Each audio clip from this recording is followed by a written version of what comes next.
What's up, everyone? T-Rob here with Hex Community Jobs. Uh, Thank you for tuning in. I'm already seeing some people in comments, and it's just really cool. Godfather J6, thank you. Hex Futures, thanks for being here. I'm excited for this particular one because I've got a guy that is just like a security um, beyond knows more than most people probably. And he sent me a bunch of material and it was just so over my head. And I'm like, whoa. So definitely wanted to have him on. So tonight we're going to talk about, he's going to run through security kind of 101. And then we're going to go pretty deep into VPNs and learn about the mystery of those of if do VPNs actually help you or hurt you. So that's going to be something we're going to talk about tonight. And we'll do a little slide to kind of show you what's going on. But, tell everyone that we're live and share our link and get everyone in here. I'm excited for our guests, CryptoMax. I'm going to go ahead and bring CryptoMax in and let him introduce himself to you. And you guys need to get to know this guy because he can definitely help you with, VPNs, OS, security, all kinds of stuff. So let's bring CryptoMax in. CryptoMax. Hey, how's it going? Good, man. Thank you for joining me tonight. I appreciate it. Yeah, no, it's not a better night to talk security. I don't believe. Well, you're probably one of those guys that can talk security all day, right? Yeah, I mean it's kind of part of my background. That's kind of what I've been doing the last decade or so, talking security professionally and just trying to figure out these complex problems. So when I started seeing people, in crypto kind of go in this direction, that direction with security, I'm not a big influence or anything at this point, but it's good to be able to talk about some of the topics and be objective and not just be, a little bit less hopium and more like, hey, this is actually how it works. And you got to watch out sometimes. Yeah, for sure. I mean, it's a big thing. I mean, you look everywhere and there's people that have been, identity theft and, lose all their money. And definitely in crypto, it's a thing you really have to watch. And a lot of people don't understand it, including myself. I mean, I try to be safe, but I know that there's things that I'm doing incorrectly. So I'm excited, man. I'm really excited to just hear. Why don't you tell me a little bit about your background and what you come from? Yeah. So like you said, CryptoMax, or just Max, as in Maxi. I've been I guess, Richard Hart Maxi for a few years now. Been following since 2017. Of course, super excited about the Hex community, all the new projects. I mean, the man, the man needs no introduction as far as being a polymath in every different direction. So been following pretty early. I know a lot of people, they tend to put in their profile, been in here day one Pulse or day one Pulse X. I'm like, I remember when Richard had long hair. I remember when Richard did 8-hour live streams and stuff. He was very different in the way that he talked about a lot of different topics. He always says, I changed my mind when the facts change, all that stuff. So it's really cool to see his progression throughout the years and just be a part of, not a super active part of the community. I've been really passive, and that's kind of what I've been doing the last few months, is coming out of my shell, I guess, and being like, yeah, I've been around for a long time, but yeah, I don't know. I feel like now is the time to really interact with the community, offer my services for security consulting and stuff exclusively, pretty much these days, because I still have a day job. So pretty exclusively to the Hex community, and just see if we can, build security into a lot of the products that are coming out, because there's a ton of security. I mean, a ton of community projects, and you have Maximus, you got Hedron, you got Mintra, all these different NFT platforms coming out on Pulse, and just being able to be, useful in the community instead of just kind of, watching, what I've been doing the last few years. That's something I get some fulfillment from, helping people understand security. Like I mentioned, I've been doing it for a long time. I've been in the corporate world in big tech for over a decade, quite a bit over a decade, which gives me a pretty unique view. I mean, it's, as you mentioned, it's like, you kind of, I don't want to quote Richard on that, but another thing he says is, when you're watching the news or TV and you hear, people talking about certain topics that you're an expert in, you always question, like, man, that doesn't make any sense. They really don't know what's going on. They're really missing all the nuance. They're missing all the different background info. and they're kind of just reporting on the highlights. So yeah, being in the corporate world, being able, to progress and really help companies understand how to do security from the ground up and what actually works, what's actually effective, and what's just kind of, should we buy this product or should we do this because it sounds good, or does it actually work? That's kind of my bread and butter. Does it actually work? How do are you being effective by spending this money or not? Right. Instead of us just seeing something, that may be marketing to us and going, yeah, that looks like it works, right? Yeah, That's today's world we live in. Marketing and sales, and they're super important. You can't have a company and an ideal without having a good sales and marketing team. It's just something that, there's a ton of good ideas out there and a lot less action, and you need people to point out what's good about it, why it's better than competitors, actually sell the product. So I don't blame the marketing team. Like they're doing what they're supposed to be doing. They're selling a product. But at the end of the day, they have that biased view. They want you to do something. So they're not going to talk about the whole picture. They're going to, just kind of butter their own bread in that way. Right. Right. So you and I, we kind of met each other because you posted on our website, hexcommunityjobs.com. And I was intrigued by that because it was like, wow, this guy's resume is like impressive. So I'm just throwing it out there, guys. If you're looking for somebody to help you with a project and you need a security guy, this is the guy. So that's one of the reasons why I wanted to bring you on, is to kind of push you out in the community more and let people know who the heck you are and all the skills you have. But let me jump on Hex Futures. There's Anson. T-Rob would look cool in a sport coat. Anson, no, man, I don't think so. That's that crypto heartbeat guy, Matt. He's the one that looks good in the shout out to Crypto Heartbeat. Yeah, great guy. Hex Futures, yo. Hey, I like that that logo you got there with that money. That's cool. And let's see who else we got. Point Hexter, thanks for tuning in, guys. Appreciate it. All right, so what we want to do now is I want to just dive right into the meat of things, man. Like, and I want to throw up something just to kind of intrigue people as you talk about this. Is what do you think of VPNs? And that's a subject that I read a lot of things on, and it's really mixed. So tonight we're going to get into that with you, and you're going to talk and tell us, all about VPNs. I know there's the Security 101, which I feel like probably you could spend all night on.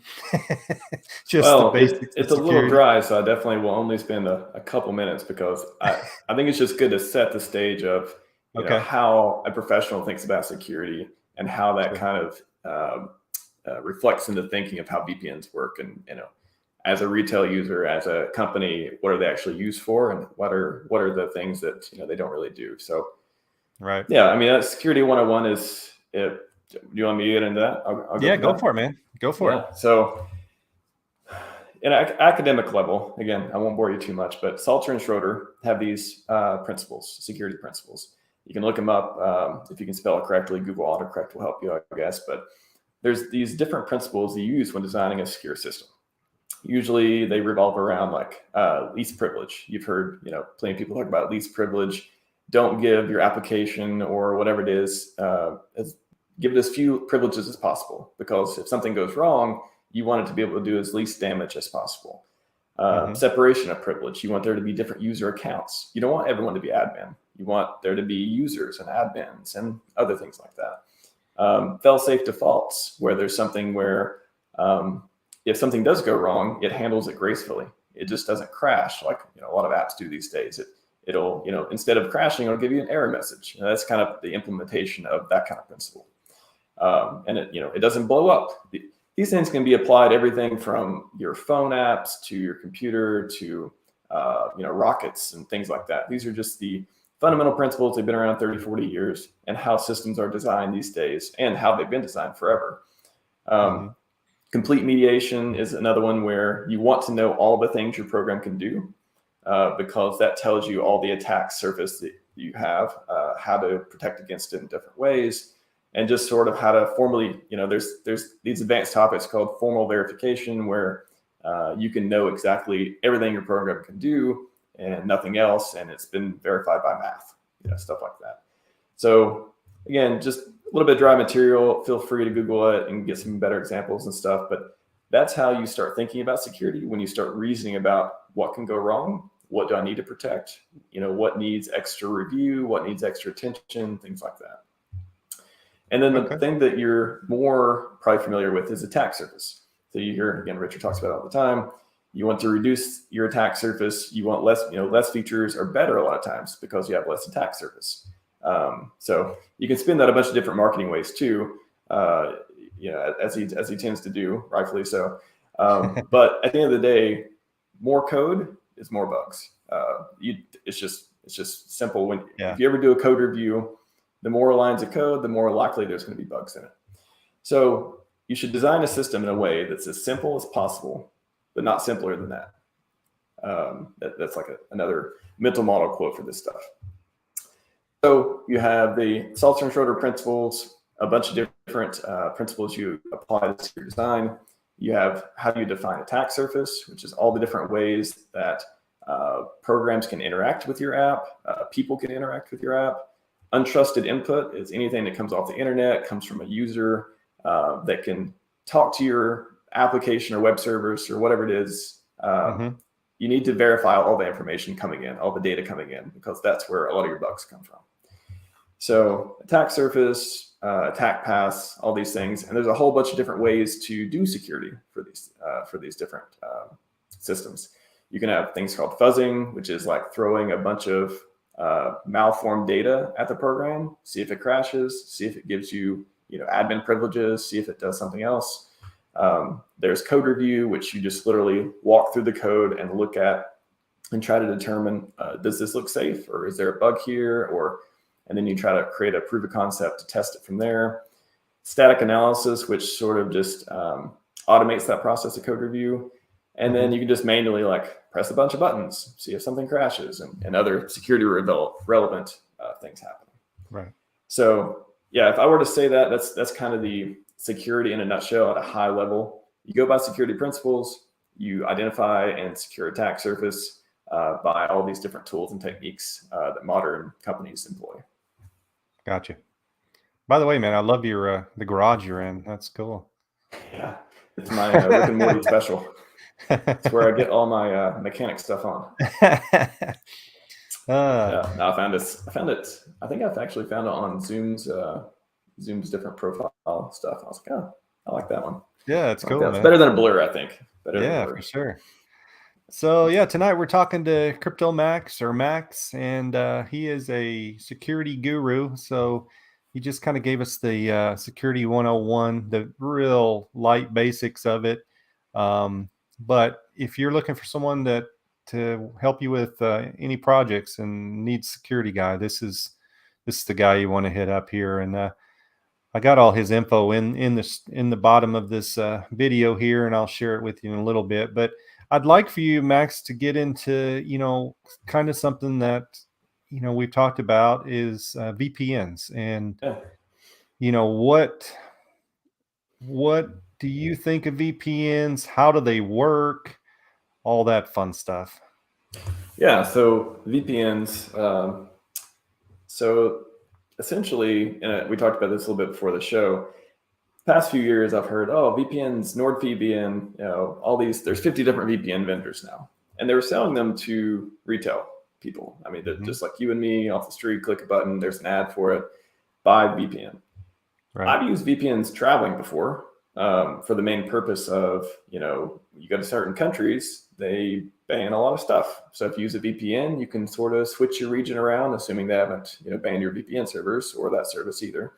And you can bypass some of the restrictions. Cool. Otherwise, I mean, using them at airports and stuff, I guess you could use them there a little bit like that. But VPNs to me, they never were that big of a thing. They were something I used for work. If you work from home, you probably used a VPN to, definitely slows down the internet speed. We'll get into why that happens too. You use them to basically make join a network. So think about when you use a VPN, you're just joining another network. And it's encrypted, but yeah, everything is encrypted on the internet these days. Post the Snowden era, HTTPS is everywhere. So it creates this encrypted tunnel from whatever you're running it on, your phone, your laptop, whatever device. It creates an encrypted tunnel to that other network. So, if you're working from home and you work for a company that has a file server that is on their network, on their local, corporate network or local area network, whatever it is, then you need a VPN to become it. Basically it's virtual. It's a virtual private network. You're joining a virtual network as if you're already there, but you're remote. Yeah. So to me, it's always weird when I see all these advertisements. I'm like, you need to beef up your security with VPN. I'm like, what do they do for security again? Like they do encrypt your traffic, but again, everything does. They get you off of your network. I mean, they basically just add a network. You're still connected to your network in different configurations, but they allow you to access another network. I'm like, that sounds like a proxy server in a lot of ways. Like a proxy server is something that you connect to, and then it makes connections for you. So if you ever use like hide my ass, or 20 years ago, you would just open up your browser, plug in a new proxy server. Hey, I can hide my IP address. I can click this button 50 more times because they haven't banned this new IP address, stuff like that. So privacy, sure. Security, why is everyone so why is everyone aping into VPNs? So again, just to kind of go over how it works. Again, I won't put you to sleep, but use a VPN client to connect to a VPN server. So the VPN client, for example, NordVPN, I'm sure you download this program. The program installs this client on your computer, and then it probably creates a virtual network interface, a virtual NIC. Yep. Do you want me to pull up you want me to pull up what you sent me? You want to? Yeah, that'd be great. Okay. I forgot about Let the me visual. pull this up, and we'll show that while we're going through this. Let me. Yeah. So this is from Wikipedia, and it's funny. I just wanted to give this. It's not even the best example of how VPN works, but I think it's funny that even Wikipedia, their example of how it works, their diagram, is clearly a remote work picture. Like even Wikipedia is optimizing towards VPNs are used to work from home. Like that's kind of what they're used for. I mean, I don't know.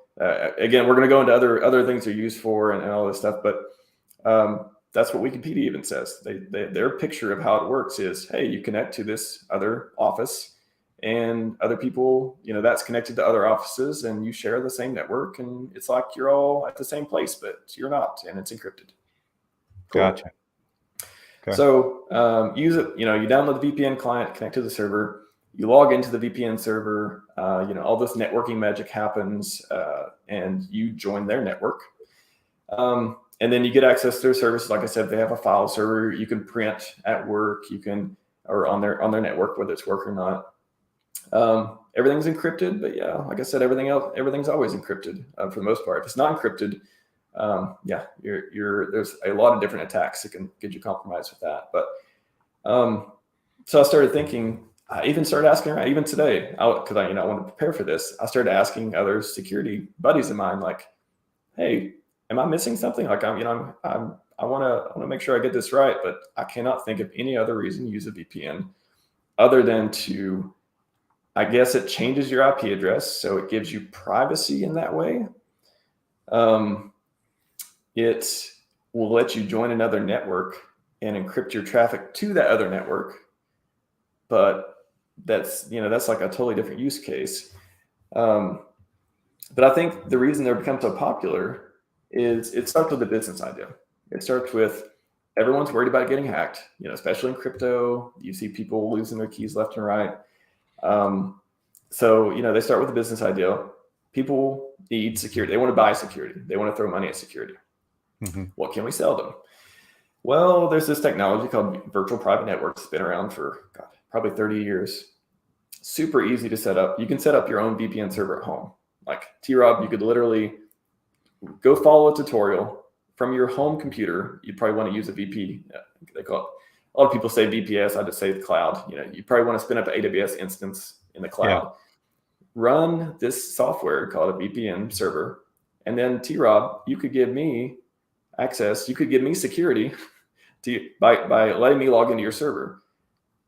Is that security? Because I've used a VPN before, and I'll be honest with you, I didn't even know that's how it worked. So it's extremely, anyone could set this stuff up. And of course, the more you set up, the more customers you have, the more people you want on, the bigger servers, more bandwidth. Of course, you got all these infrastructure costs and setup, but it's extremely simple. So they're like, okay, VPN, that sounds techie. That sounds like, people don't know what that is, but it sounds cool. So does it do security stuff? Well, it has encryption. We can sell encryption, can't we? Okay, but add a bunch of other features in, make it, let them change regions to bypass Netflix restrictions or something. Add in some kind of thing that changes your browser's identification to make you look more anonymous when you browse. Like, add all these little tiny other features that really don't affect security at all. I guess they help with privacy, but and then just study the market, make it really competitive, make it like $1 less than everyone else, hire a big sales team, and then sell. Just like go get after it and get these customers. And it's sort of like this self-perpetuating thing that VPNs equal security. But I wish someone would tell me, as a security professional, I've asked other security professionals, please someone tell me how this thing provides security outside of, if you're at an airport. Okay, let me tell you when you would use VPNs. I guess that would be helpful too. Yeah. So when you're traveling and you're connecting, or you're at an airport. I mean, every time I connect to airport Wi-Fi, I'm like, oh man, I'm just rolling the dice, aren't I? Just rolling the dice. If you go to a coffee shop, there are people who, if you connect to the same network, there are people, or even the company or whoever owns the equipment themselves, they may want to snoop on your traffic. They may want to try to influence things you browse, things like that. Usually they're not going to actually try to hack your computer because, people don't use exploits that way. Exploits are very targeted. Usually no one's going to waste a good exploit on a random person, unless like those are more targeted scenarios. Unless they're trying to do like this huge botnet thing, and that's like a way different type of exploit anyways. So if you're traveling, you're at an airport, you're at a coffee shop, you're at a place where you think you may be attacked.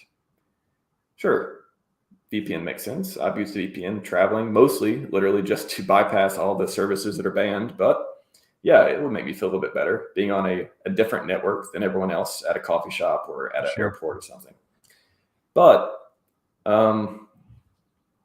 besides that, at home, why? That's the first thought I had when I started thinking about the VPN discussion. Why would you ever use one at home? Well, that's a good question. I mean, that's a good question. I'd like to have somebody. I would love for someone to tell me, and like we can discuss and debate. But I cannot think of it unless for security. So just for security, unless you think your home network is so full of attackers already that are trying to hack you. If that's the case, you've already lost. There's all kinds of attacks that you can do on a local network. That's just that you're going to click through all the red warnings. I even do that myself half the time too. So I get it. But you're at home. Hopefully, there's no one like sitting at your door like trying to like hack everything you do. I don't think that's usually the case. So from home, privacy, it changes your IP address literally because you're using their internet essentially. As Anson pointed out earlier. It is slower because you're basically encapsulating your traffic in a tunnel, and the more you're basically adding a complexity at the network layer. So of course, it's going to slow down your internet speed. It's going to, I hear even at work, I hear all the time, disconnect from VPN is super slow. Like people don't want to use VPNs half the time because they do slow it down. And everyone who's trading thinking security equals VPN or VPN equals security, and they're taking on this. It's just like this tragedy of like, oh, but I'll take the hit. My internet will be slower, but I'll be more secure. It's okay. I'll take the hit. I'm like, you don't have to take the hit. That's not the case. So let me just ask you a question. Like, sure, the VPN slows down because you're connecting to other networks, right? So it's kind of like a layered thing where you have to go to this and you go to another, and it's just That's why it's slowing down. Am I correct? Well, imagine, yeah. I mean, that's at the basic level. Imagine that you're wrapping all the packets you're sending back and forth on the internet. Mhm. Imagine you're wrapping them twice, so you're having to unwrap them twice. That's not 100% accurate, but like think of it that way, just so you can kind of get the onion peeling sort of effect of, yeah, it's going to be slower. Like you're adding more processes, more things to do, more encapsulation equals slower. Anything encapsulated means it needs to be decapsulated, which means there needs to be a process of making it make sense at the end, which is now twice as slow when you're on VPN in a way. I'm not saying it's going to reduce your internet speed by 50%, but yeah, you get the gist. Yeah. So Poindexter, I think RH has spoke about this, protecting your IP geolocation of your home is more secure against swatted. So Yeah. what do you think of that? Yeah, no, I mean, good point. So if we're talking about, so security and privacy are different. There's these tangential points around them, but yeah, I have no problem with the statement that VPN will change your IP, which changes your geolocation most of the time, unless you're like weirdly in the same location as the VPN server. So protecting your privacy in that way, sure. I'm still a little unclear how anyone could use your IP to get your address. I think that's a little far-fetched a lot of way. I think you got to really screw up beyond that, because usually your IP address tells your ISP. It may tell the city near you, or if you live in a big city, it'll probably tell you the exact city. But it's not like if I get T-Rob's IP address, I can just type it in and get his like home phone number and address. Like that's not how it works, unless you've already hacked the ISP, which again, anyone who wants to target you, yeah, you're not going to have much of a chance anyways with an attacker who really wants to hack you. But luckily enough, nobody wants to hack you. So like more than likely you're not a target. So you don't have to worry about half of that stuff. Yeah. Yeah.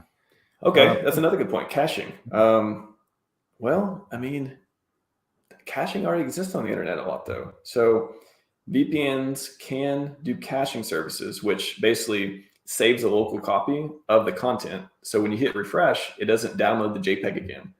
It already loads it on a cacher. So you're not spending bandwidth downloading stuff that hasn't changed, essentially. Think of caching like that. So VPN has caching services. Sure. Again, I think that's sort of a feature that, I mean, half the internet has caching services. If you like Amazon.com is huge. You know, there's all kinds of there's literally companies built on the fact that they provide caching because they want to get the content closer to you because it's so much faster to download. If I'm downloading something in, the West Coast, it's much faster for me to download versus something on the East Coast or in Canada or, across the ocean. So caching is in all these geolocation or not geolocation, but all these things of putting the servers closer to you. That's all good, but it's kind of like this, what else can we do? Can we add this other caching feature, which is super cheap for us to do, but now it sounds really good when we sell it? I think I'm gonna speculate that's more of the benefit. And again, that's not talking about security. That's if there's any, that's part of the auxiliary feature stuff. That's not security related. That's convenience, right? Convenience, sure. Yeah. Yeah. So yeah, I mean, you're right. You're right. Caching. I mean, it's already there pretty much everywhere. So, cool, man. So like my question on the VPNs is obviously I have a lot of VPN questions and I've used VPNs before.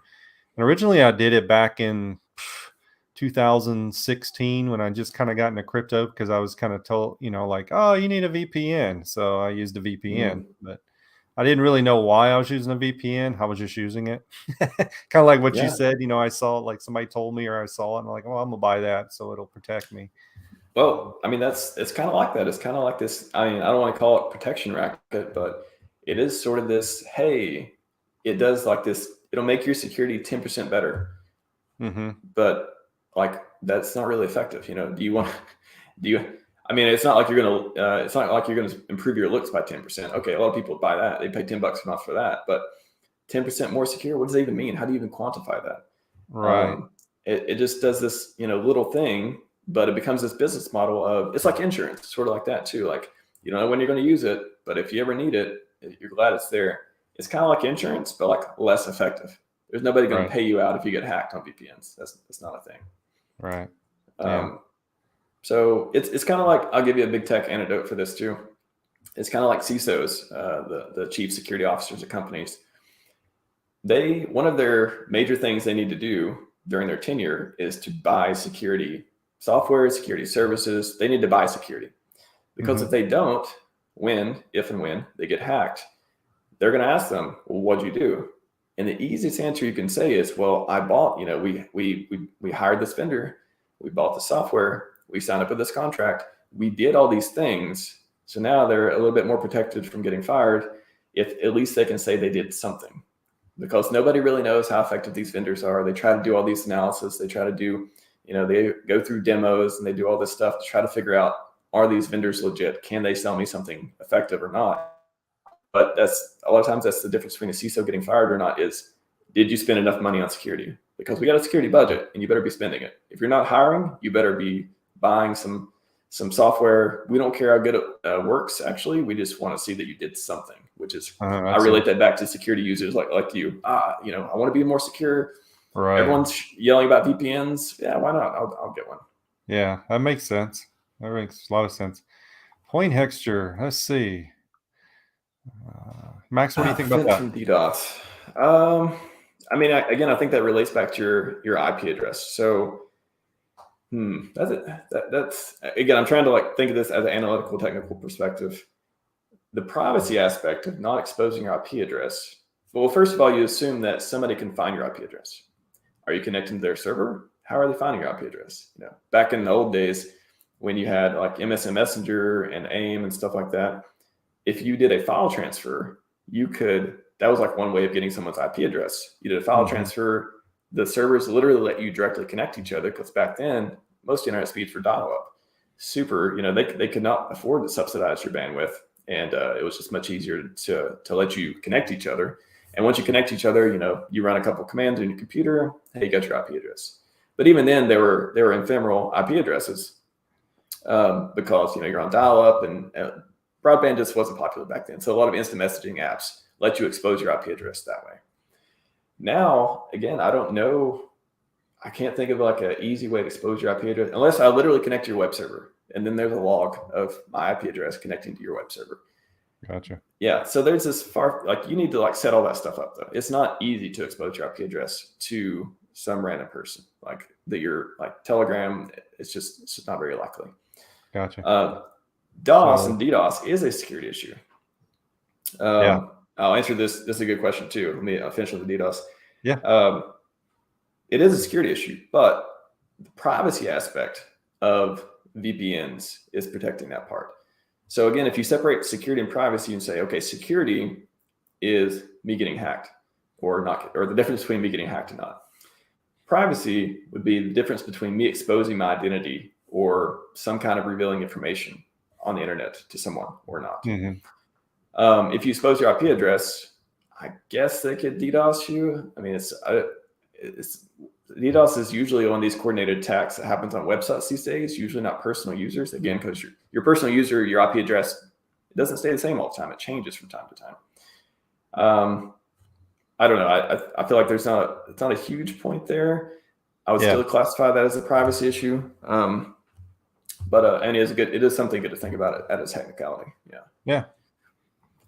Well, let's jump on. He's coming with some good ones. So yeah, no, keep going. I appreciate it. No, I definitely, I want to know if I could know more about this, I would want to know.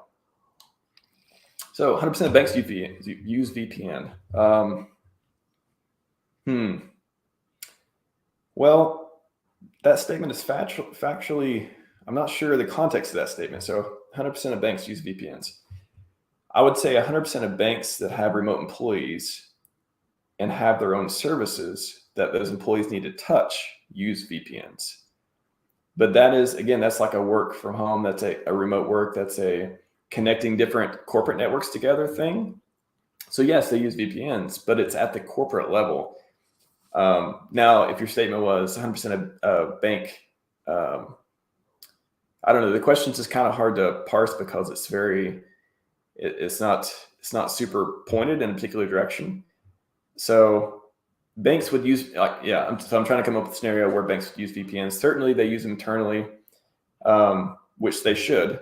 But again, that's not why retail users should buy them. Like you connecting to your online banking using VPN, it feels good, but if you're at home, again, your network has already got to be compromised, and you got to click through all the warnings and all the stuff to actually get hacked on that one. But I agree, banks use VPNs, but if you're not a bank and you don't work for a bank, you probably don't need to use it. Again, unless you're traveling or your home network is just like crazy. There's malware all over your home network. And if that's the case, you got a different problem. You should like fix that root problem first before you start just getting VPNs. Gotcha. Thank you for that. Sure. Do banks use privacy or security, Max? Oh, okay. So it's a follow-up. No, they use it for security in that one. Yeah. So banks would use it for security. I don't know what banks would use it for privacy for, because again, I think they're using it internally. So I think that would be a security part. So they're using it correctly. I agree. Banks are using it correctly in that way, just like every other big company and pretty much everyone who works from home and things like that. But that's, it's kind of different than just a average Joe using a VPN. Thanks for all those good questions. I just want to clarify. I'm not saying VPNs are useless at all. I mean, I use a VPN. I work from home. I use a VPN. Yeah. But I use it for that particular purpose. So they have a purpose, and it's very narrow purpose. And it's not for like every single person to use. Yeah, for sure. Privacy and security in this day and age. Well, when you're designing solutions and you're deciding which software to use and you're trying to look at your threat model and things like that, I would separate them. Like I said, I think they're tangentially related in a lot of ways. And a lot of times if you have security, you may have privacy, but it's not so much the other way around. If you have privacy, it's not going to affect your security so much, in my opinion. But they're just that's why I like to break down these topics. I like to say, okay, what is going to be effective for security? What's going to be effective for privacy? If there's overlap, we can talk about it. But there's not a whole lot of overlap with security and privacy. But like I said, vice versa. Yeah, it's you can make some statements there. Well, Max, you did well, because Poindexter. Thanks, Poindexter. Appreciate it. Yeah. That's why I have him on here, to educate us and to learn. No, great questions. That's what it's all about. So thank you. I did want to go through because I had a couple. I did some. I was Googling for some articles around. For example, I'm not picking on NordVPN. They just happen to be the one that's like everyone's sponsored by. So sure. There was an article. It was like the top search link for NordVPN selling points, and number one was top-notch privacy and security. Like I said, we kind of already covered that. In certain cases, it helps. Not so much in others. Number two, kill switch prevents privacy, no DNS leaks. Again, privacy related, no problem with that. Sure, good for privacy. But, who are you being private from? Unless you're on some website you don't want anyone to know about, maybe just use incognito mode. I know that's not going to, if you want to really cover your tracks, sure, VPN. But now the VPN service, so that's the other point I guess I can go into that just for a second too, is a lot of these, especially the free VPNs. So for example, there's not a lot of free VPNs because they know they can charge for it. The concept is so popular these days that it doesn't make sense to have a free one. But there are a few free solutions out there. You are definitely the product if you're using the free ones. I speculate you're the product if you're paying for it. But if you're using a free VPN service, you're most certainly the product. They are looking at the URLs, they're looking at the metadata surrounding it. Everything's encrypted unless you go to sites that aren't encrypted. But they're definitely like, they're kind of Googling you in that way. They're like, they're making this profile to probably sell to other, companies, stuff like that. Yeah. So the no DNS leaks thing, sure, I guess because you're using their DNS server, but what if they get hacked? You're kind of just moving your threat model around to the VPN server too. Yeah. So get another question, Poindexter. Yeah. Some countries, people's biosecurity and freedom are being compromised. Totally agree. Yeah, true. VPNs do help with privacy. 100% agree. No arguments on that. I'm just trying to debunk the security part of it, but no, for privacy, 100%. They do a lot of good things in that. But, I think there's two things that people don't understand: privacy and security. They're two separate things. right? I mean, they're not. They may cross over a little bit, but they're separate, right? Yeah, I mean, in tech companies, you have a privacy team and you have a security team. There's a reason why they're separate. Again, there's some overlap, but you have these billion-dollar companies. They have entire security organizations, and maybe a bunch of different teams underneath, hundreds of people, thousands of people, even some places. And you have privacy teams, and their job is to make sure their users' privacy is protected in areas when they say they're protected in. And then I don't know, I guess legal kind of does a lot of the EULA stuff and a lot of the things that make sure you don't have privacy or make sure they can screw you when they need to, sort of thing. But yeah, I mean, again, in big corporations, you have two different teams to do completely different things. Like there's, and again, there's some overlap, but they're separate for a reason. Yeah, and I think to Poindexter's point is, like you're almost forced into a VPN in some countries, just for privacy. You don't want somebody coming and knocking on your door. So, I mean, yeah, it's to a certain point. But your point is, again, like it's kind of hard for them to still figure out who the heck that, right? I mean, so physical security, I'll just go back to the point I made earlier about if I get your IP address, I can't just type it in and get your phone number. I can't type your home address. That's not, I mean, you can get the who internet service provider you have, relatively what city you're in. But beyond that, I mean, you got to do a whole bunch of hoops to try to figure out someone's actual personal information. So what good is getting an IP address? I mean, what are people doing with it? Well, that's what lets you talk to the internet. No, I understand that, but when somebody gets your IP address or hacks you trying to get your IP address, what are they trying to gain? What are they? I mean, I don't understand what they're trying to. Well, they're trying to figure out. They're trying to track you in some way. So a lot of times it's just useful for governments. I mean, they invest in all the best and brightest tools and vendors, and you have all the defense contractors who are selling these tools, and they're doing a lot of good work for them. They're tracking terrorists, they're tracking all these like people, all the bad, a lot of the bad guys. But they may go after people who aren't necessarily bad. They may deem them in different ways, and so if they have your IP address, they maybe they have a relationship with your ISP, and they can say, hey, I don't know what's popular, like Comcast. They can say, hey, Comcast, I got an IP address. Why don't you give me their billing address, stuff like that. Gotcha. Okay. So, and if somebody hacks the ISP and they have access or insider access, they have a friend that works there. Maybe they're hooking them up with information. So that's another way they could use your IP address. Yeah, good point. Very good point. Poindexter, man, you got some good stuff tonight. Starlink endpoints are right in your backyard. Yeah, that's well on your rooftop technically, but it could be in your backyard as well because it's satellite dish. Yeah, but I still don't. Again, I think if you found somebody with a Starlink internet and you had their IP address and you tried to look them up using different, recon or analysis tools online, I still don't think you're going to get their address. I mean, you're not going to. I know you're not going to get their address. I still not even sure you'll get the same city. But definitely Starlink knows where it is. They have your GPS coordinates and stuff. And if you install an app on your phone, like the Starlink app and all the different ISP apps and stuff. You could leak your information that way. So you got to be careful, even installing apps like that have something to do with your personal information. Gotcha. Okay, that makes sense. I want to plug you real quick because I want you to keep going, but rhmax.org. I went on your site, man, and you have some great stuff on there, by the way. I was just reading through all the different things you have on there, and it's not, it's not just about security. He's got some, you're an RH guy, and you have some great things from all different people on there that I really enjoyed. So people go over to rhmax.org and you'll learn a lot about Mr. Max here, but just about some other things as well. I try to be honest on the site. I try to, I'm a Richard Hart fan. I think he's going to do great things in the world. I'm going to support his mission.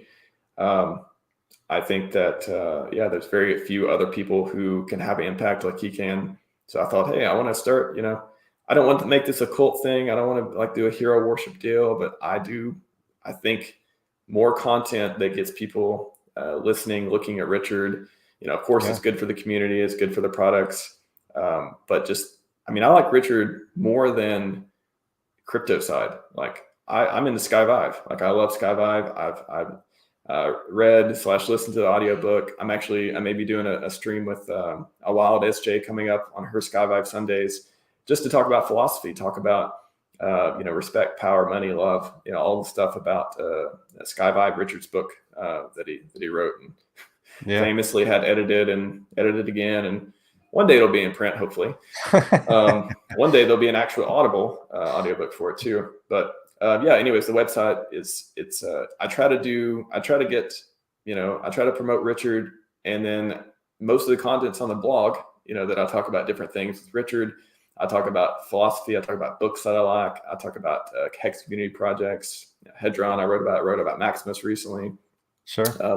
I would recommend one post on there if you don't read anything else. If you really want to know about Richard, read the Glory post. It's just called Glory on the blog, rhmaxorg/blog/ probably Glory would be the URL. And there I try to really explain about like what he's about. He's in it for glory. He doesn't need money. He's already a multi-billionaire, rumored, all this stuff. You can see that through all the sacrifices and nothing else. He's in it for glory. That's who you want to be on team with. You want to be on team glory. You want to be on someone who's never going to sell. They have no incentive whatsoever to sell the coin. And if they own a bunch of it, that's great for price and all that. I don't want to diverge into all this stuff, but I'll say I think glory is one of my underrated posts that I'd appreciate if more people would dive into if you really want to know Richard's incentives and what makes him tick, in my opinion. Yeah, cool, man. Yeah, definitely well-written stuff, and enjoyed going over and reading about you and everything else. So I know we were talking VPNs, but I wanted to just kind of, we got about 15 minutes or so. I wanted to talk to you about like for people that are at home, because you keep saying, at home you really don't need the VPN. So for someone like me, how do I stay safe? What do you recommend as just a normal guy that does this streaming stuff? What if NordVPN? Pardon? No, just kidding. I said NordVPN. Oh, sponsorship. Yeah. No. I think a lot of the best things you can do is, I guess we could kind of tie this into browsers, operating systems, stuff like that. Yeah. Because I do have my opinions on what the best ones are. It's really, at the end of the day, software is what gets you hacked. I'm a little biased because I did a lot of software hacking and stuff myself professionally, but that's what gets you compromised. If you're running out of date stuff, you're running insecure software, you're installing stuff that may take advantage of different loopholes and stuff, that's what gets you hacked. 99% of the time. It's not some laser in your window that's reading your keyboard. It's not some people stealing your Wi-Fi that are just like, those people aren't hacking you. It's the people, you get on some weird website that has a Chrome exploit, or you're on your iPhone and you get some crazy text message that's exploiting iMessage or whatever it is. That's the stuff that can get you hacked. So I would say number one, just generally keep everything up to date. I know that's what everyone says, but really, it's when security bugs come out and the company knows about them, which there's bugs that come out and nobody knows about them. They call it 0 days. And then once the company knows about them, they are just called security bugs, and they patch them at a certain cycle and all that stuff. But there's some bugs that nobody knows about except the person who found them. And those are interesting, but that's not really something you got to worry about. That's something very targeted. That's like, Jeff Bezos got hacked by iPhone 0 day, allegedly, stuff like that. Yeah. When you're saying that, I'm looking up in the corner of my Chrome here, says update. So now you're scaring me. So yeah, I know. I know what you're saying. You're like, I got to, I really don't want to close all my tabs and stuff. But yeah. That's something that's it's important. So keep your stuff up to date. Email, it's weirdly enough, it's 2022 and we haven't solved phishing. Like phishing is by far the easiest way to hack someone. That's what all the different companies, when they hire security teams, and they're like, oh, we can't get through. We can't hack your servers. We can't, we can't get through your firewall. You got everything locked down, all this stuff. They send a phishing email to like 50 employees or something. It looks like a legitimate, they'll register some domain that looks just like, it's Microsoft.com, but it's got Microsoft with 2 I's or something. Right. They'll make it all. They'll use a Gmail account that's been used. They'll register it months ahead of time to give it like a good reputation, because Gmail sort of like does that. If you just register a Gmail account, you start emailing people, they may mark it as spam. They do all these tricks, and then they send you a link and they'll be like, oh, download this update, or your security, your password needs reset or something like that. And you'll do it because you're like, God, I don't want. It says they're gonna cancel my account if I don't do it, stuff like that. So half the time you get your either accounts compromised, or you run some program on your computer that is malicious. That's how people normally get hacked. Again, normally it's something that you have to be targeted for. You have to have something that other people want. You have to, I'm sure Richard thwarts off, all kinds of attacks on his servers, on his infrastructure, on his personal accounts. I'm sure people try to send him stuff all the time because, he's Richard, and other famous people like that as well. So keep your stuff up to date. For phishing, if you're not sure about what it is, just delete it. No one's ever going to ask you to type in your password. Always they have all the green check mark. They have the, you can look into details on your email. There's like a ... and it says view original email. Read the from header very carefully. Read it and make sure that it is not typoed, like it's not from some weird address. It's not from, somebody trying to trick you. So keep your browsers up to date. Watch out for phishing emails. For crypto stuff, you can use a virtual machine. I would really, if you want to get serious about security, well, first of all, don't use Windows. If you want to get really serious about security, do not use Windows. Windows, I think I've been using Windows for 20 years, and it's like, I don't think I've ever got a virus on Mac. I've never got a virus on Linux, and they've been around for longer than Windows. Yeah. That tells you something. Stop using Windows. If you really never want to get a virus, don't use Windows. Yeah, I'm the same way. all my crypto stuff I do on my Mac, just because it's, I've never had any issues. Windows, it's like every other day seems like, something. So yeah. Well, funny enough, Mac is having more viruses these days, more malware, because people are seeing, oh my gosh, like I've been using Windows. Every time I turn it on, I click on something weird and I get hacked and I got to format it. No, just use a Mac.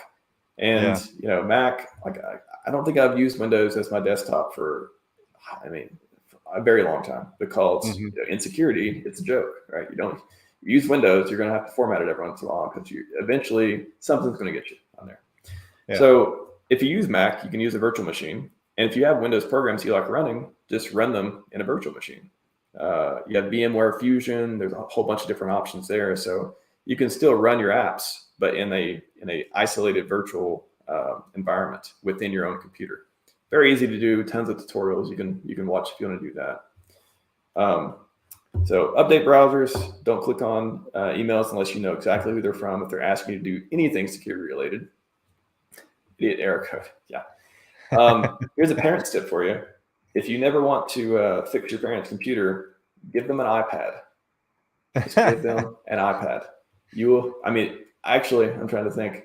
I may have had to reset it once or twice, but oh my gosh, it's so much better than Windows 10 or anything. I did exactly that. It was like, oh my goodness, here's a couple iPads.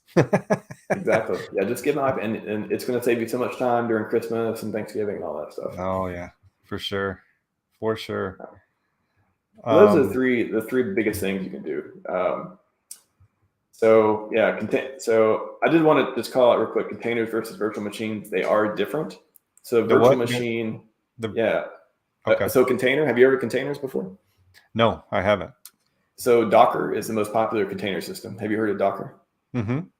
Okay. So Docker, it's if you go to dockerhub.com or just docker.org and stuff, you can see that in DevOps, in a lot of different development environments, if you want to have a repeatable environment and you want to containerize, you're going to put all this software in a bundle that makes it easy to run and do your own like little thing.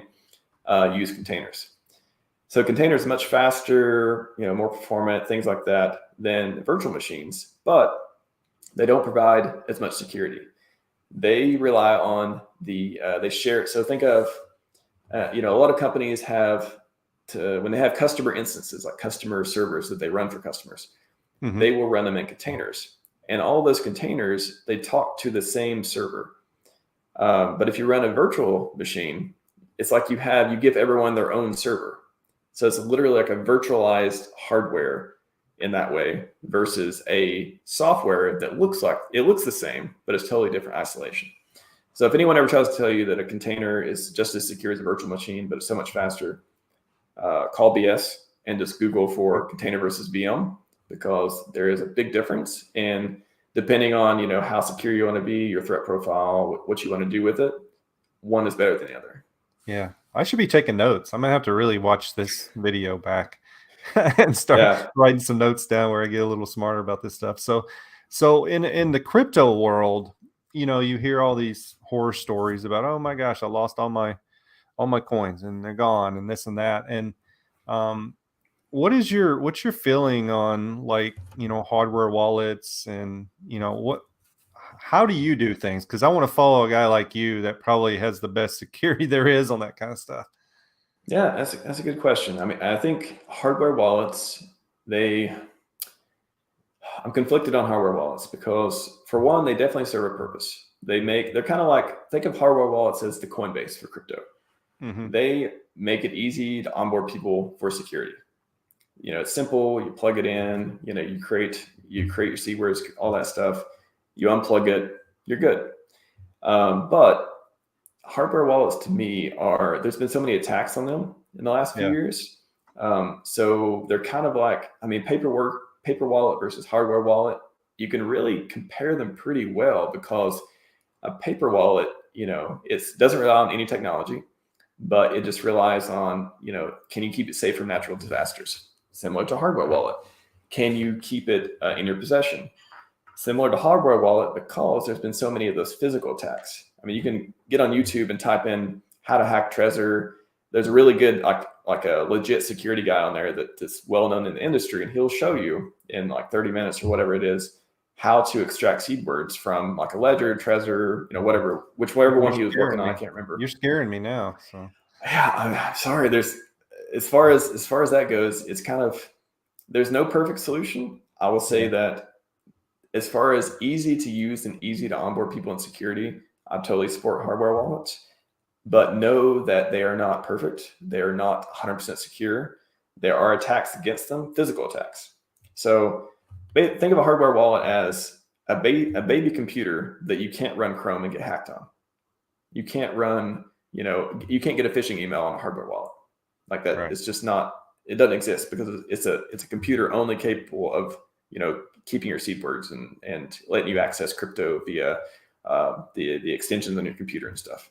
Right. So it is just a very, very limited attack surface device that will help you from getting hacked from the typical ways, but it's far from foolproof, and you cannot trust the physical security aspect of it. So I would recommend, I would tell everyone, hardware wallet, easiest thing you can do, but just know the limitations. Paper wallet, if you're able to put it, in a place, store it on a secure, and you can read your handwriting. If you can read your writing. Well, and hope your handwriting holds up. Hope you don't put it in a moist area where the ink starts running. And actually, I found a really cool project. I think I retweeted a while back, where they have this metal. It's metal. You just it's kind of like, what do you call it? It's almost like those scribble answer tests, but it's like you can punch out different metal buckets on it. Oh yeah. And you can store your seed words or store your stuff like that. And it's metal, so it's never going to rot. It's never going to go bad, stuff like that. But again, if you lose it, that's the thing with paper wallet. Anyone can read it, unless you write it in some code, or if you Google for how to do secure paper wallet, they'll be like, okay, use it on a computer, not connected to the internet, except after you create the wallet or whatever. And then cut it into a bunch of different pieces and put it in different places. All kinds of stuff. Yeah, it doesn't rely on technology, and I love that aspect because it can't be hacked in that way. Yeah. But at the end of the day, it's paper and writing, and they've been hacking those for hundreds of years too. Oh yeah, for sure. Yeah, you misplace it, then somebody else has it. That's for sure. So cool. Well, that's great advice. Great advice, man. I mean, are you a, I don't want to dive deep into stuff, but are you a MetaMask guy? I mean, do you use MetaMask and with the hardware? Well, I mean, that's how I do things currently. And I just, I'm wondering, like, is it the right way? Yeah, I mean, I think the MetaMask extension for a hardware wallet was a game changer in a lot of ways. It allowed you to use Ethereum and store your tokens securely, again, with the caveats mentioned. Yeah, I mean, that's as far as state of the art, like being secure. If you're going to manage your crypto and if you need to like transfer it or trade it back and forth every once in a while, MetaMask, again, just make sure your browser's up to date, make sure you don't install crazy extensions that may affect that. But yeah, I mean, at the end of the day, you can do anything on your computer, and whatever you can do on your computer, anyone else can do too, if they get a hold of it. So it's not like you can install all the software, you can add all this stuff. That's another point in VPN I'll mention very briefly is you're also, when you install VPN software, you're installing more attack surface. You're installing more code running on your computer. You don't know what, they could be listening on a port. They could be talking to some server you don't know. There's actually exploits. If you Google for VPN client exploit, there are exploits that can get you hacked just by installing the software because you're adding attack surface, you're adding complexity. So I think the general security advice is to remove complexity, to simplify, to remove, just use the basics. Because that's you don't need to install the security software. Just keep stuff up to date, and that's half the battle. Gotcha. Okay. Yeah. That's good advice. And I wish it was more exciting than that, but it's kind of like no. I appreciate it. I like simplicity. That's who I am. So I mean, that's I wish I could tell you like, hey, T-Rob, you just buy this particular thing and install it, and you'll never have any problems. It just doesn't exist. And that's why I have a job, and thousands of other people have jobs too. Because you need the humans thinking, you need each situation analyzed, you need people who understand from the ground up how this stuff works, because every situation is different. Your threat profile versus someone else is different. Your software, you're running a Mac, that comes with all the different security caveats. You're running Windows, you have a bunch more. Use the iPhone versus Android, all this stuff. You need expertise to figure out like how to do the right thing at the right time. Right. Yeah. So, I mean, you and I kind of met on hexcommunityjobs.com, and I just wanted to push people over your way because obviously you're very bright and, the field you're in, you understand it. And with all these projects that are starting to build on Pulse Chain, and, I'm involved in some, I'm sure you're starting to get into them too. And there's always that need for somebody like you that kind of like, everyone has these ideas, and you're the kind of guy that's like, well, we probably need to protect this by doing this or this. So I think every project needs somebody like you on their team. I'm just excited to have a platform to guide people for this. I remember right before you all launched, it was a couple of weeks, somebody tweeted about it. It's like, oh my gosh, that's an amazing idea. Like, that's so cool that the community is building a website to help connect people who are interested in building stuff in Hex and Pulse, and the different communities, any Richard Hart product or derivative, things like that. So I thought that was the coolest thing. I like bookmarked it. I was like, oh, I'm going to keep my eye out for the launch. And then I remember it launched, and then it was like the pre-launch or something. Like nothing worked on the website for a day or so.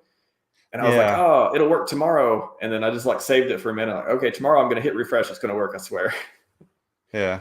Well, it's funny because we launched it, and then we kind of went out to the public, and they're like, well, we want to, how do we post our skills, and how do we post our resumes? Because originally when we kind of thought of it, we're like, well, we're just gonna have it where people can post jobs, and then it's kind of turning into more of a freelance type thing, which fits the community that we're in, so we quickly, what Anson did, Anson's the brains behind the website, he quickly changed it. And wow, kudos to him. Yeah. No, I saw when you came out with resumes, and I can see it either way. I can see the advantages to keeping it kind of streamlined for jobs and job hunters and stuff. I like the simplicity, obviously. But posting the resumes and being able to put profiles, I can see the value in that. I'm thankful. I mean, I thank you personally for just spearheading this whole thing and just making it possible to connect people, because not just me, but other people as well. Yeah. It's funny because when I kind of came in, Kinetics has been a good friend of mine for a long time. I mean, we live in the same town, and I Shout kind out of, Kinetics. yeah. So I asked him. He's like, "Oh man, people have talked about it forever, and nobody's done it." And I'm an entrepreneur, and I'm just like, "Well, I'll do it," you know. So I Yes. found Anson, and we're like, "Hey, let's do it," and that's what happened. So appreciate your support and being on it, man. It really means a lot. So. Of course, yeah. And Kinetics, if you ever want to do some more Rocket Dollar interviews, I love those guys too. I'll plug them real quick. Again, nobody's paying me anything, but I just think that trading crypto tax-free, capital gains-free in your IRA account is amazing and like a game changer. And if you believe in this market at all, why wouldn't you, put some of your retirement into crypto and just your future self, your future rich self will thank you. Like it's a no-brainer to me. Yeah, I 100% agree with you. And, I mean, I don't want to get into the fuss of everything that's going around, but to me, it makes no sense of why anybody push back on that. So I anyway, don't get it. you I don't get it. Yeah. and I could probably sit here and talk about that all night, but Yeah. yeah, anyway. So Awesome. Well, hopefully we didn't lose anyone from mentioning that. Come on, you stayed for the VPN content, right? Yeah. we got you the check mark on that one. So what else can you tell me about, like, what else do you want to talk about? I mean, we've talked about VPN some. We've talked about we've talked about Chrome. Well, did we talk about Chrome, and what do you suggest? What's your best option there, you think, for a browser? Yeah, we could finish with browsers. Yeah. So, excuse me. I personally prefer Chrome. I think that it just has, it's got Google behind it, and they have one of the best security teams. I mean, world renowned. It's an excellent security team. Talk about their ethics, how they work, all this stuff, all you want. We know all the criticisms and like justify criticisms, but they built a world-class security team. They have a team called Project Zero. You can look them up. They have a blog, and they do some of the most technical work in the world. And they have a lot of those folks who have been poking at Chrome for years. I remember when Chrome first came out, there was like a super simple buffer overflow exploit in it. And I was like, wow, Google just released this browser and this super simple bug. And I can't believe, somebody already wrote an exploit for it, was sharing it. And it's like, wow, this is not a good start. Like, they're trying to gain market share, and they just fumbled completely. And then you fast forward, that was 2007, 2008, I want to say. Fast forward 10 or 12 years, even 8 years after that, they are the leader by far. I mean, they are overtaking everything. Internet Explorer is envious, or they call it Edge now. It's the new browser from Microsoft. Edge is actually using Chrome's engine. So they switched that recently. Yeah, that's a new change. They used to have their own browser engine, but they just like, you know what? We're tired of fixing bugs. We're tired of trying to compete. Let's just use Chrome's. So Edge uses Chrome's browser engine now. Like they use the internals in Edge. It's just so. So do you like Edge? I mean, do you use Edge? No, I mean, I don't use Windows, so I don't really have an opportunity to use Edge. So when on a VM and stuff, I'll click on it for a minute just to download Chrome. Yeah, that's basically me too. I mean, I tried it for a little bit, like, oh, the new thing, and I'm like, no, it's not Chrome. Funny enough, it is nicer after they switched to Chrome's engine. Like it feels different. It feels a little bit better, but yeah, I mean, it's full of Microsoft stuff, and I'm not from their aesthetics to a lot of different products. I mean, they kind of ruined Windows in a lot of ways for me. I could go on for hours about that, but Brave. I mean, so I use Brave. I like using Brave. I don't like I kind of wish the whole BAT token, like the whole paying for ad things. I'm not sure how that's going to work out. I wish they would remove that icon from every time I'm looking at it, but I think it does do a lot of ad blocking for privacy stuff. I don't know. I think Richard has some problem with it. I'm not sure what his criticism is, but I like Brave. I like the privacy first model. I like how, it just does all these cool. It's kind of like if Google didn't make Chrome, if it wasn't run by Google, like if it was just run by a normal company that wasn't crazy about ads, that's kind of Brave in a way. Yeah.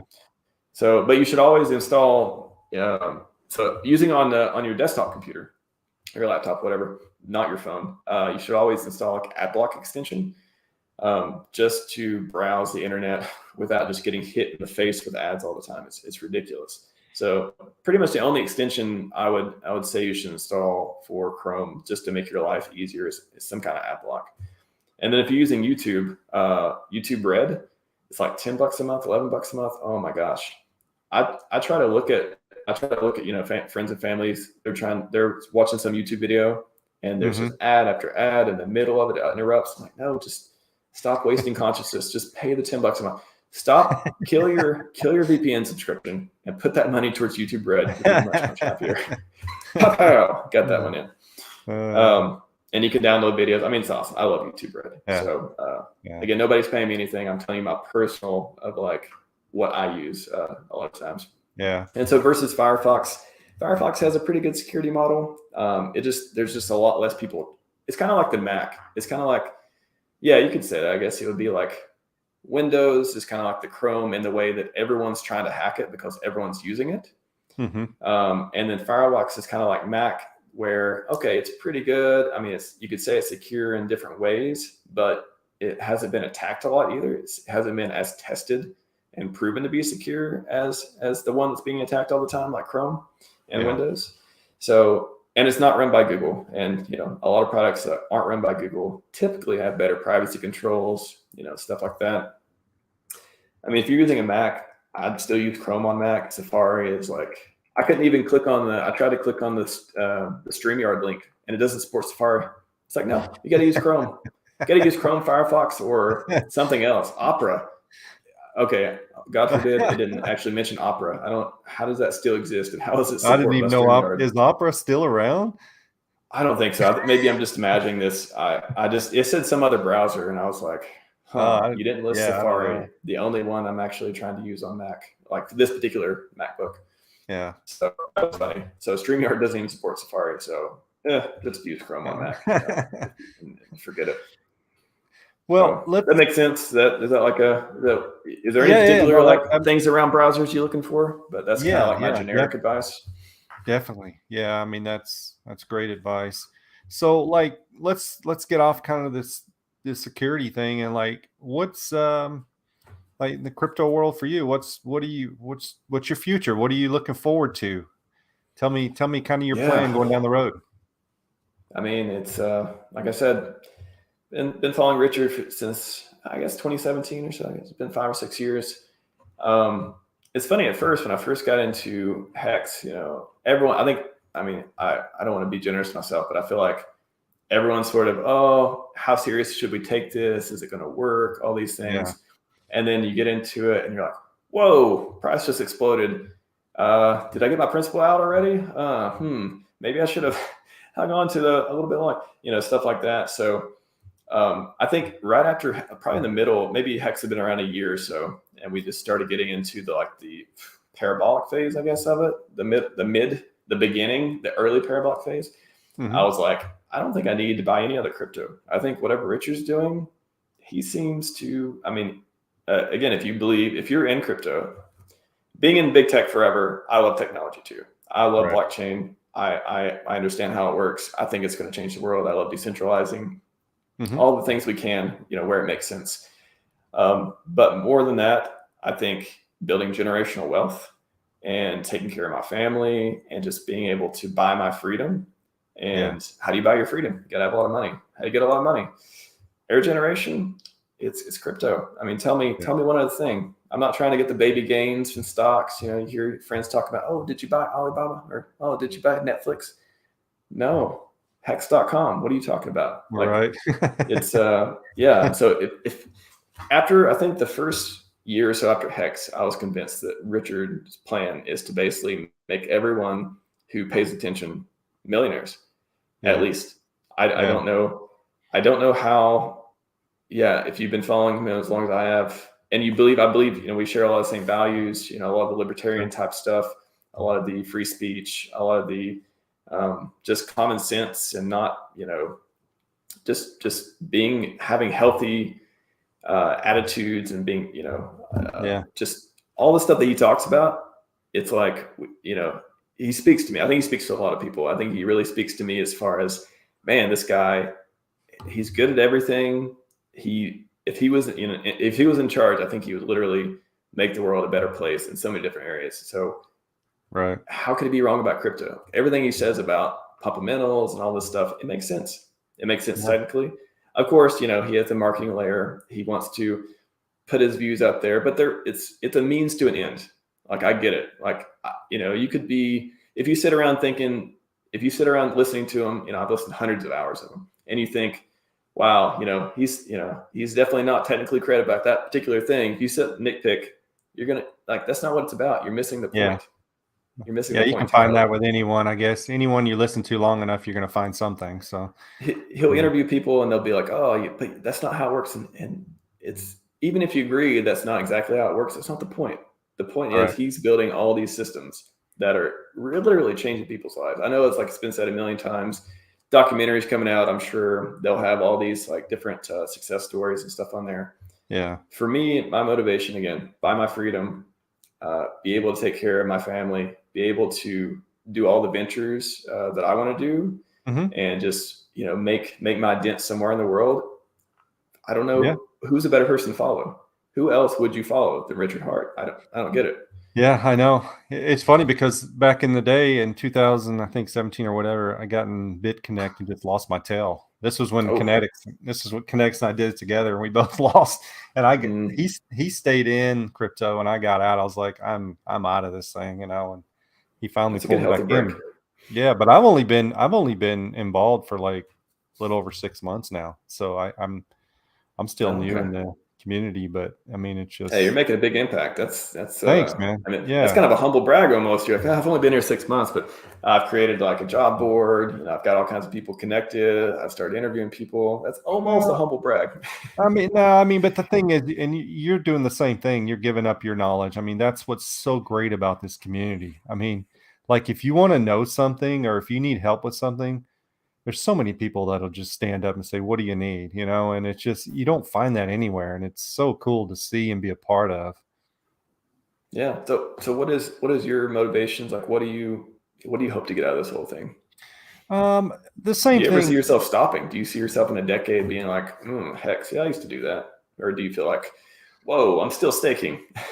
No, I mean, I think I'll probably have stakes until I fall over dead in the grave. I mean, you know what I Truth. mean? But I Hmm. mean, I'm the same as you. I just want to provide for my family and, have future finances that can take care of my family forever, really. And I like to give back. I mean, I'm a giving guy. So, a lot of what I want to do is probably more of building things to give to people and helping people that can't eat and can't, I mean, there's just so much Yeah, more to it than just, to me, it's just not all about money. It's about having the opportunity to give back to people. exactly. It's what you So can do with it. Money, it's weird. You talk about, I've talked to people before, tell them like, I want to get rich, I want to have wealth, I want to do all these things. And they look at you like you love money, like you're just this greedy person. You're like, no, you're missing the point entirely. yeah, The object of money isn't to brag or have status. Not for me.